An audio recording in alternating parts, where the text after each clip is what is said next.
जवानी पे मार होता है बड़े बड़े बाहुबलियों में। मेरे जवानी पे मार होता है बड़े बड़े बाहुबलियों में। देखी चोली के चीज रानी छौड़न के बढ़ो परेशानी।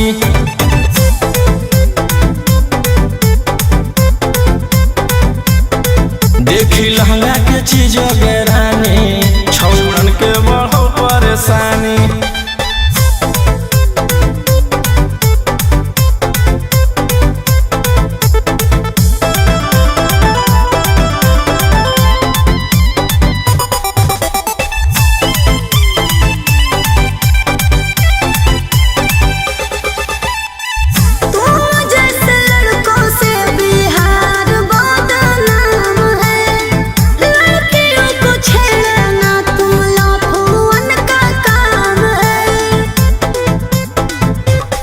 ऐसे चलही तो जवानी पर अटैक हो जइतो।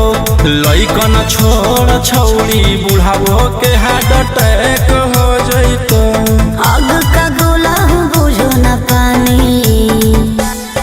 देखी चोली के चीज रानी छौड़न के बढ़ो परेशानी।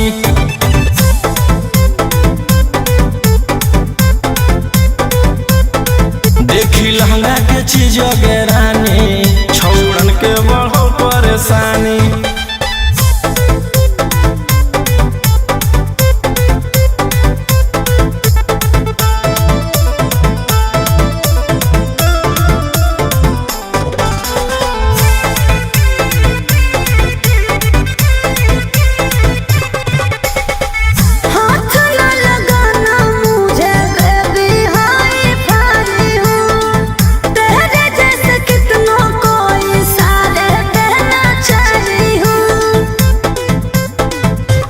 रौशन रोहिया के नजर पर जखनी चढ़ जाइमी।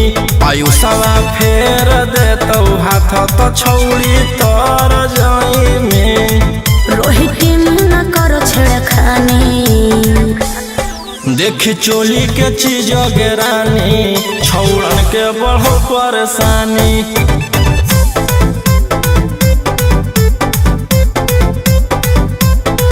देखी लहंगा के चीज